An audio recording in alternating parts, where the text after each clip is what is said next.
할렐루야. 5월 마지막 주 주일 예배로 우리가 함께 모였습니다. 오늘 부활절 제 6주이기도 하지만 우리 감리교 창시자인 존 요한 웨슬리 목사님께서 회심을 기념하는 기념주일로 우리가 매년 감리교에서는 드리고 있는 날입니다. 잘 알다시피 우리 교단은 감리교단입니다. 감리교단. 이 감리교단은요, 제가 일전에도 말씀드린 적이 있지만 다시 한번 말씀을 드리자면, 감리라고 하는 게 뭐예요? 감독하다, 관리하다라고 하는 그런 한자에서 따온 말입니다. 즉, 또 영어로는 우리가 언니들 쓰잖아요. 메소디스트라고 하는 그 말로 이제 쓰는데, 존 웨슬리 목사님은 원래 영국의 성공회 출신의 목사님이셨습니다. 성공회 목사님이셨던 아버지 사무엘 목사님과 어머니 수산나 사이에서 태어났는데요. 무려 19명의 자녀가 있었습니다. 제가 이전에도 말씀을 드렸죠. 그런데 이 요한 웨슬리 목사님은 그 중에서도 15번째의 아들로 태어난 아들이었습니다. 19명의 자녀들이 태어났지만 안타깝게도 9명이 죽고 10명만 성장하게 되었어요.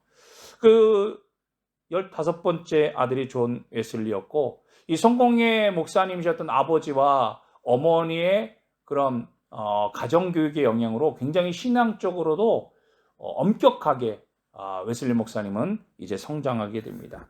공부도 잘했고, 그래야 해서 지금도 유명하고 우리가 이름만 들어도 알 수 있는 그런 영국의 옥스퍼드 대학의 그 킹스 칼리지에서 옥스퍼드 킹스 칼리지에서 공부를 하게 됩니다.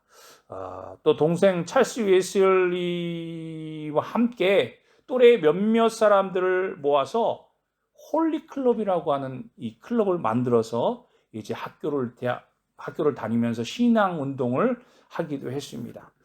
이 홀리 클럽은요, 당시에도 굉장히 유명했어요. 어떤 걸로 유명했냐면 규칙적인 생활을 하기로 굉장히 유명했던 그런 클럽이었습니다. 그래서 사람들이 홀리 클럽을 보면서 저런 규칙쟁이들, 저런 뭐라 그럴까, 약간 뭐 좀 꽉 막힌 틀에 박힌 사람들이라고 하면서 놀림거리도 되었다라고 하는 거예요. 그래서 그 규칙적인 그런 그 일들을 행한다, 너무 규칙적이라고 해서 별명적으로 메소디스트라고 하는 별명이 생겼다라고 하는 겁니다. 즉 쉽게 말해서 이 메소디스트는요, 놀림을 당했던 그런 말이었다라고 하는 거예요. 우리 성경에서도 사도행전 11장 26절의 말씀을 보면 뭐라고 이야기합니까? 안디옥에서 비로소 그리스도인이라고 하는 일컬음을 받게 되었다라고 하는 말씀이 기록되어 있습니다. 안디옥에서 비로소 그리스도인이 되었다라고 하는 그런 칭함을 받았다라고 이야기하고 있어요. 그런데 그러면 그리스도인이라고 하는 칭함을 받았으니 이제 뭔가 인정받고 대접받는 거 아니냐라고 생각하지만, 이 당시의 분위기에서 안디옥에서 그리스도인이라고 되어지는 이야기를 들었다고 하는 것은 하나의 조롱거리였어요. 비아냥거리였다라고 하는 겁니다. 저 그리스도인. 쟤 그리스도인이야. 라고 하는 비아냥거린 놀림거리로 그런 이야기를 했다라고 하는 거예요. 즉 우리가 예전에도 뭐 믿는 사람들, 교회 다니는 사람들 보고 많은 사람들이 뭐라고 놀림거리로 얘기했습니다. 저 예수쟁이들. 지금도 그런 얘기들 많이 하잖아. 몸만 있으면 예수 믿는다고 하면 저 예수쟁이. 예수쟁이가 또 뭐라 그래? 예수팔이 한다 라고 하면서 막 그런 이야기들을 많이 하잖아요. 예수쟁이라고 하는 게 그리스도인으로서는 되게 좀 자랑스러워해야 되는 말이지만, 세상적으로 보면 되게 하찮게 여기는 얘기였어요. 그리스도인이라는 얘기가 우리는 되게 자랑스러운 이야기고, 사람들이 나를 이제 그리스도인이라고 봐주는구나 라고 우리가 자신 있게 이야기할 수 있지만, 세상적으로 보면 저 그리스도인들, 저 틀에 박힌 아무리 형평성이 없는, 쉽게 오늘날로 말하면 그런 이미지였다라고 하는 거예요. 그런 비아냥거리는 그런 이야기로 들었다라고 하는 겁니다. 이렇게 신앙생활했던 이 웨슬리 목사님이셨어요. 그래서 학교를 졸업하고 이제 마음에 큰 뜻을 품고 영국에서 미국 조지아로 선교 여행을 떠나게 됩니다. 그곳에서 미국에서 인디언들을 향한 그 선교를 이제 진행하는데, 큰 뜻을 품었잖아요. 마음에 큰 소망을 갖고 떠났던 선교여행.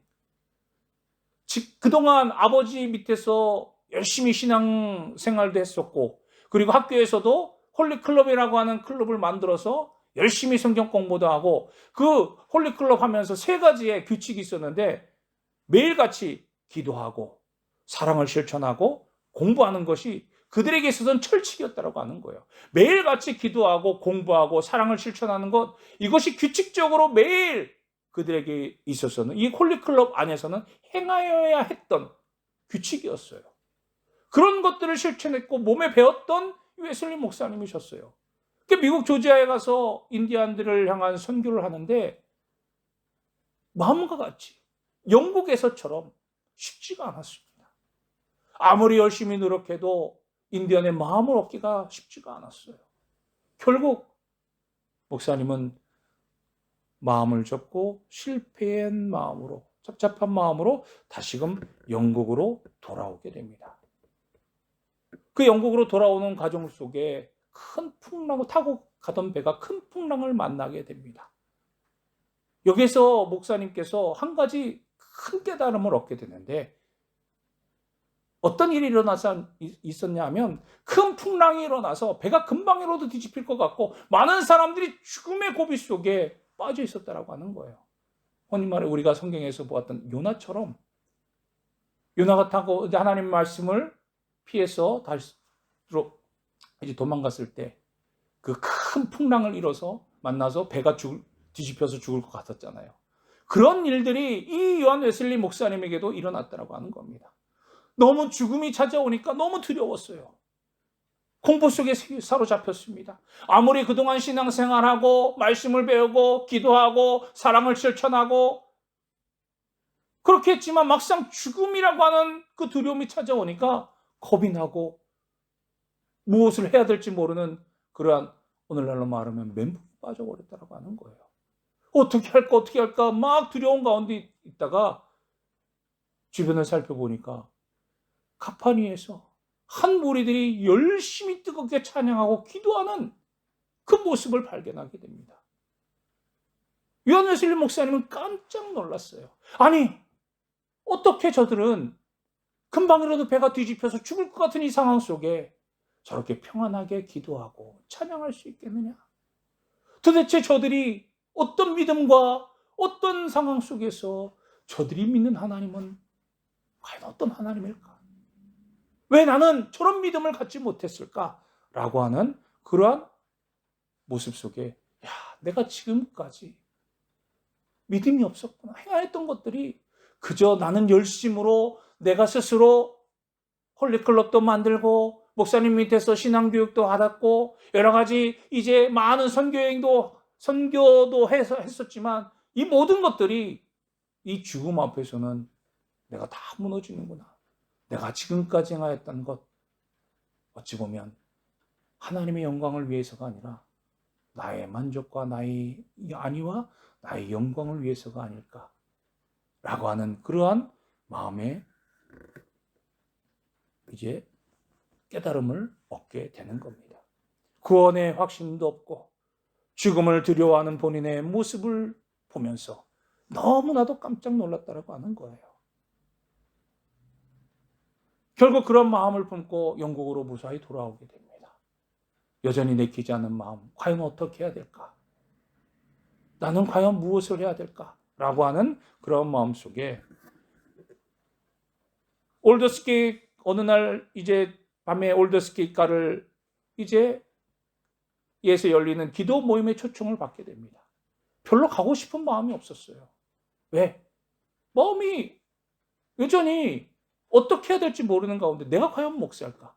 내가 과연 하나님의 사람일까? 라고 하는 그런 마음이 잡혀 있을 때 기도 모임 가봐야 내가 어떻게 기도할까? 내가 어떻게 하나님을 찾을까? 라고 하는 그런 생각 속에 사로잡혀 있었습니다. 그런데 그날 별로 참석하고 싶진 않았지만 초청을 받았으니 한번 가보자 라고 생각합니다. 그런데 그때 그곳에 참석했을 때 마침 어떤 사람이 로마서 서문을 읽고 있었어요. 그때가 밤 8시 45분이라고 합니다. 웨슬리 목사님께서 일기에 쓰신 그 일기 내용에 기록되어져 있습니다. 그 로마서 서문을 읽은 사람이 우리가 그리스도를 믿을 때 하나님께서 우리의 마음의 변화를 가져오시는 일을 묘사하는 그 내용을 이제 듣게 됩니다. 하나님께서 우리의 마음의 변화를 가져오시는 그 은혜, 그 말을, 그 말씀을 들으면서 내 마음에 무엇인가 알 수 없는 뜨거움이 일어나게 됐다. 내가 그리스도를 참으로 믿고 있을 때 느꼈고, 그리고 구원을 위해서 그리스도만 의지해야 함을 다시금 깨닫게 된. 그리고 주께서 내 모든 죄를 없이 하셨다는 확신이 생겼고, 나 같은 자의 죄를 위하여 죽으시고 내 모든 죄를 다 사하시고 그리고 나를 구원해 주셨음을 나는 비로소 확신하게 느꼈다라고 요한 웨슬리 목사님께서 그렇게 기록하고 계십니다. 이런 확신의 마음이 다시금 그의 마음에 사로잡히자 요한 웨슬리 목사님은 다시금 담대하게 하나님의 말씀을 전하기 시작했어요. 그동안에도 겉모습은 정말 완벽하지 않았습니까? 누가 봐도 그의 신앙은 대단했던 그런 모습이었습니다. 규칙적이고 성실했던 그의 모습을 보면 많은 사람들이 칭송해도 더할 나위 없는 그런 모습이었어요. 그런데 문제는 어떤 문제였습니까? 마음에 확신이 없었던 그런 모습이었다고 하는 거예요. 이날 이후에 마음의 확신으로 내 하나님이 나를 사랑하시고 나의 죄를 사하여 주시고 나를 구원해 주셨음을 확실하게 믿고 체험했던 이 존 웨슬리 목사님께서는 매우 확고한 신앙을 가지고 더욱더 담대하게 하나님의 말씀을 전하게 되셨습니다. 요한 웨슬리 목사님께서 하신 모토가 있어요. 세계는 나의 교구다. 하나님의 말씀을 땅끝까지 전해야 되는 우리의 사명을 요한 웨슬리 목사님께서도 마음에 품고 선교를 하기 시작했습니다. 존 웨슬리 목사님은 메소디스트 운동을 전개하면서 영국 사회를 크게 변화시키게 됩니다. 당시 산업혁명으로 피폐해진 영국 사회를 성화운동을 통해서, 성시화운동을 통해서 정화 작업을 시작하게 되었고, 존 웨슬리의 감리교 운동 덕분에 영국 사회는요, 피해 혁명과 같은 그러한 끔찍한 혁명들을 피해 가고 막을 수 있었다라고도 이야기를 하게 됩니다. 사랑하는 성도 여러분, 우리들도 마찬가지예요. 우리 한 사람의 확고한 믿음을 통해서 하나님께서 어떻게 우리를 사용하실지, 우리를 어떻게 하나님의 도구로 만들어 주실지 우리는 알 수가 없습니다. 그러나 이것 하나만은 분명합니다. 우리가 하나님을 믿는 믿음 안에서 하나님을 더욱더 확고하게, 나는 하나님의 사람이야, 난 하나님의 은혜를 입은 자야, 하나님이 나를 사랑하시고 나를 구원하시고 지금도 나와 함께 하심을 믿으며 우리가 나아갈 때 하나님은 놀라운 은혜를, 또 하나님께서 계획한 놀라운 일들을 우리를 통해서 이루어 가심을 믿으시기를 주님의 이름으로 간절히 축원합니다. 오늘 우리는 열왕기상 3장의 말씀을 읽었어요. 열왕기 3장의 말씀을 보면 누가 나옵니까? 솔로몬이라고 하는 왕이 나오고 있습니다. 솔로몬 왕이라고 하면 가장 먼저 생각나는 이미지가 뭐예요? 여러분들 무엇이 생각납니까?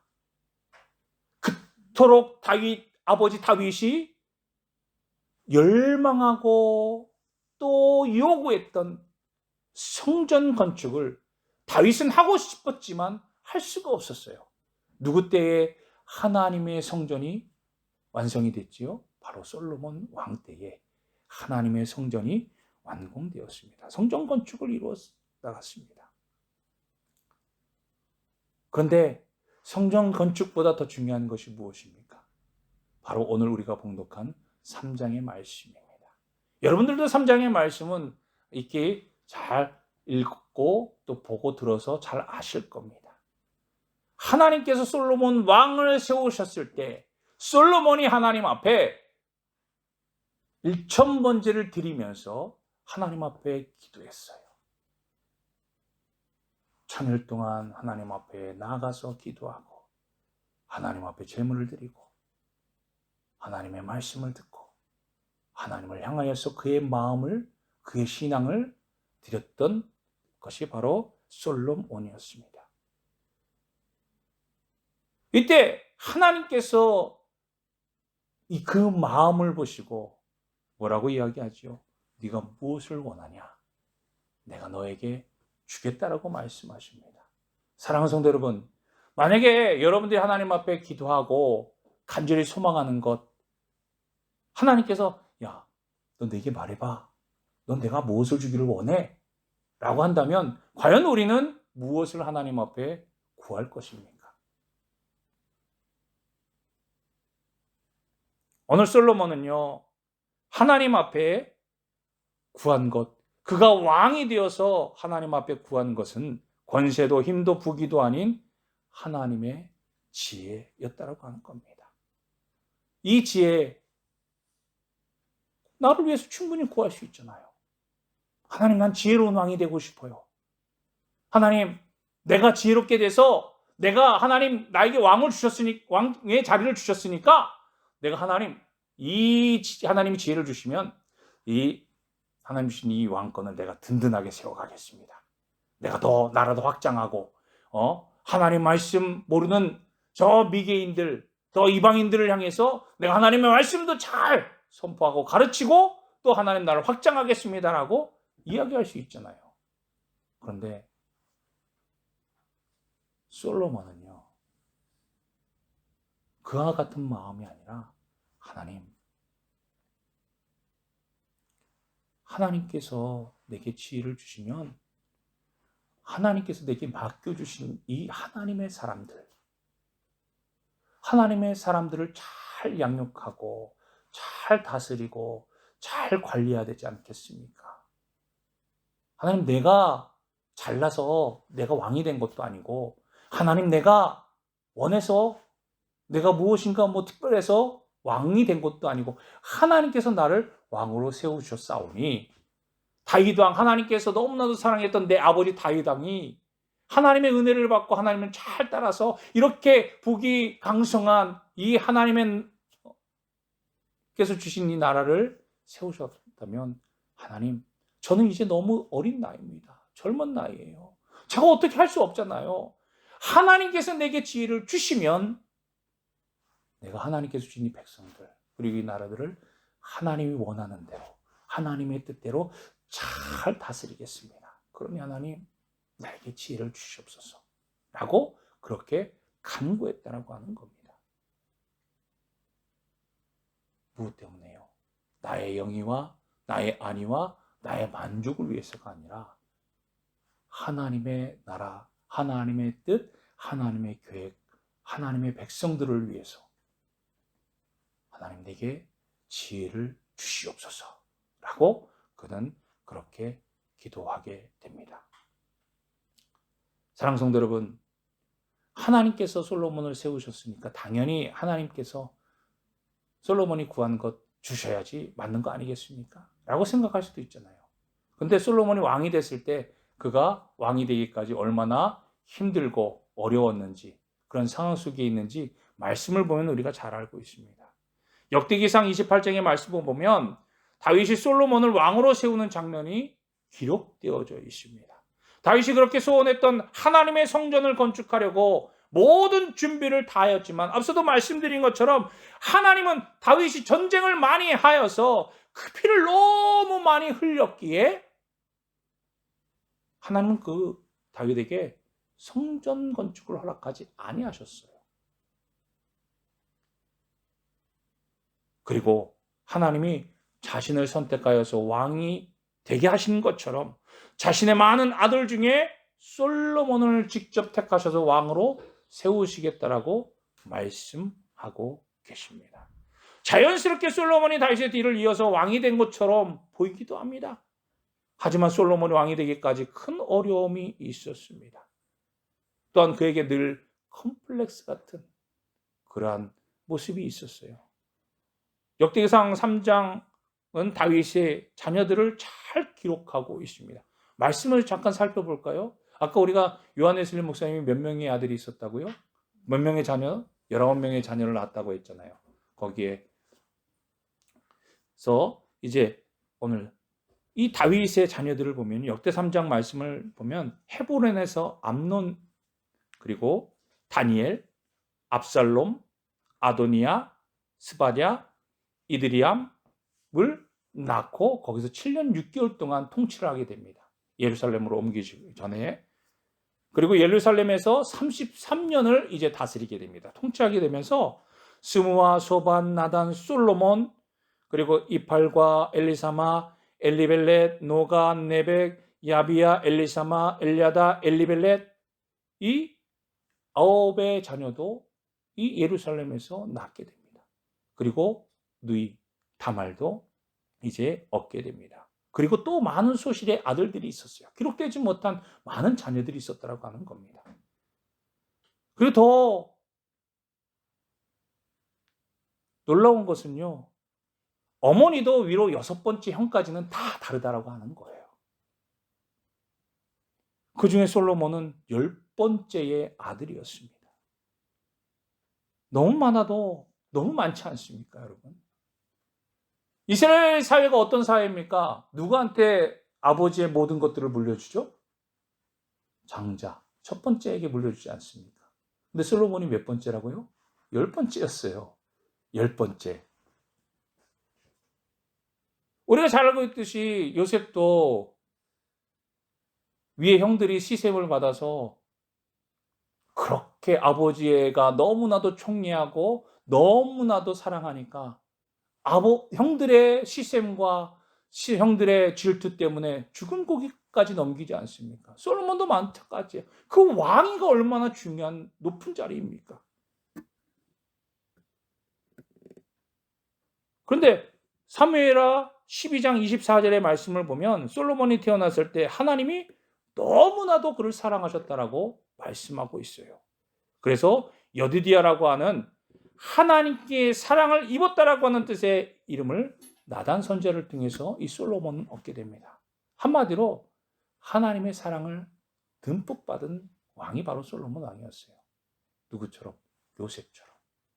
하나 아버지의 사랑을 듬뿍 받은 그러한 사람이었습니다. 아버지가 솔로몬을 사랑하는 모습을 보면서 위 형들은 어떤 마음을 가졌을까요? 아마도 시기와 질투 당연히 느끼지 않겠습니까? 오늘날에도 우리가 그냥 사극이라고 하면서 대하드라마라고 하면서 TV에서도 우리나라의 그 정치적인 옛날 정치들의 모습을 보면 자기 아들을 왕을 시키기 위해서 그 첫 번째 부인과 또 후궁 사이에서도 그 암묵적인 결투나 그런 암묵적인 그런 다툼의 모습들을 많이 비추지 않습니까? 마찬가지였어요. 어느 시대나 어느 나라나 자기 자녀를 왕으로 만들기 위해서 그런 일들이 비일비재했음을 우리는 볼 수가 있습니다. 그만큼 사람은 권력의 욕심이 너무나도 큰 거예요. 자리 욕심이 너무나도 크다라고 하는 겁니다. 예수님의 제자들도 그렇지 않았습니까?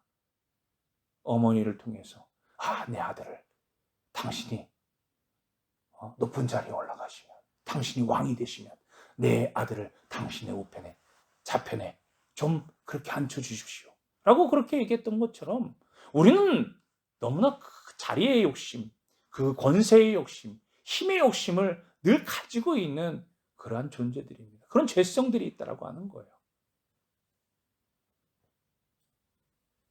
형들의 시기뿐만이 아니라 솔로몬에게 어머니의 이야기를 해대면서 왕에 대한 것을 꿈꾸지도 말라고 했던 그런 시기와 질투가 얼마나 많이 있겠습니까?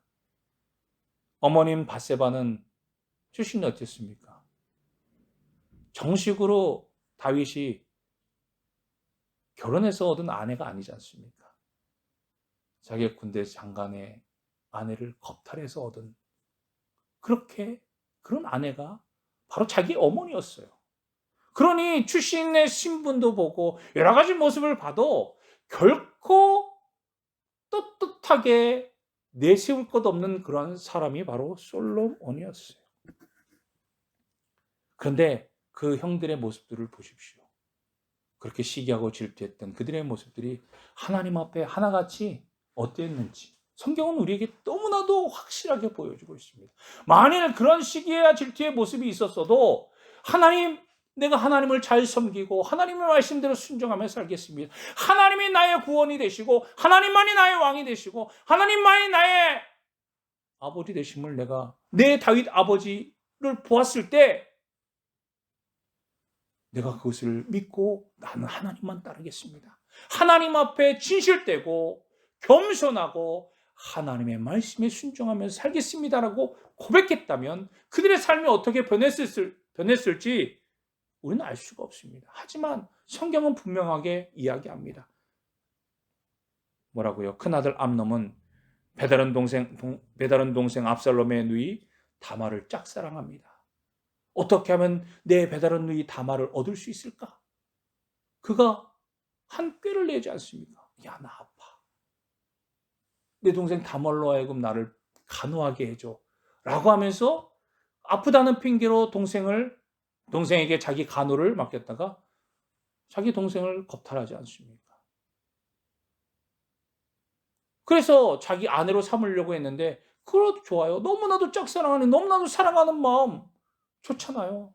그래서 만약에 그렇게 해서 했다면, 그런 일을 행하였다면 그 동생을 끝까지 책임져야 되지 않겠습니까?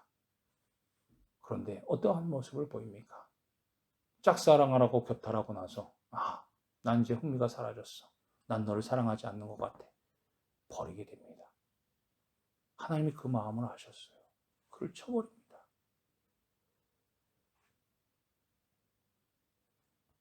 그래서 압살롬에게 결국 죽임을 당하지 않습니까? 또 그 압살롬은 어땠습니까?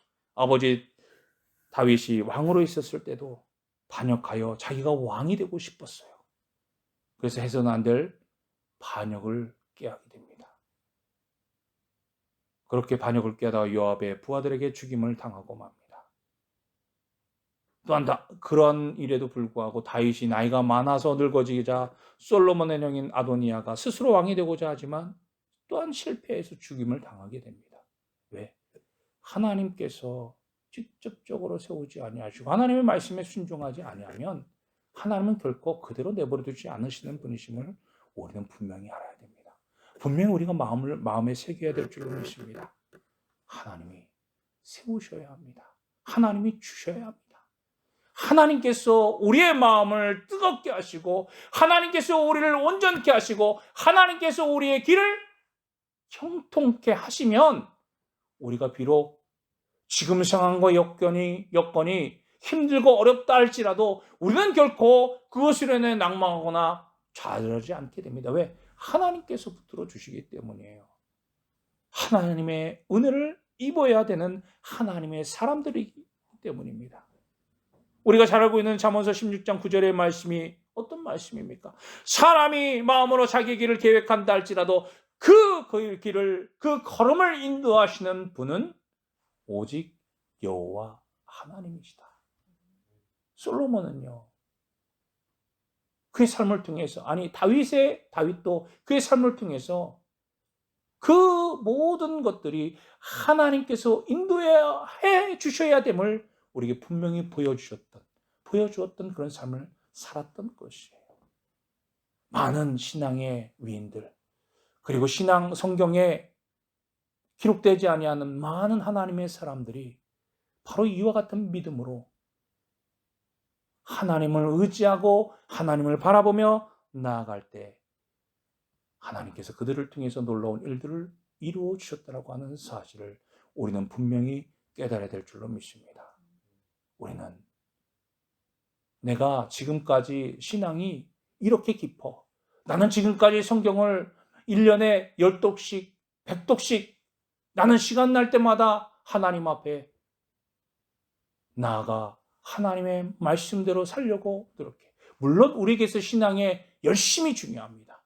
하지만 그것이 우리의 또 다른 우상이 되어서는 안 된다고 하는 거예요.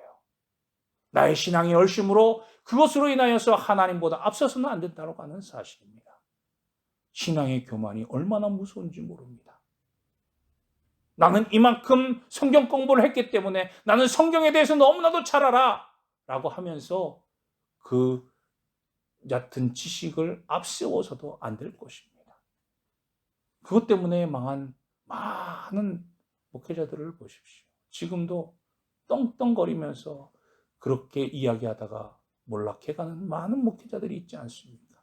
하나님 앞에 온전히 서야 될 하나님의 사람들이 하나님을 바라보지 못하고 세상의 것들을 붙잡고 세상의 것들을 바라보고 세상과 연락하고 세상의 손을 잡고 권력의 힘 손을 잡고 그것을 위해서 살아간다면 결코 하나님께서 그를 가만히 내버려 두지 않으신다라고 하는 사실을 여러분 기억하시길 바랍니다.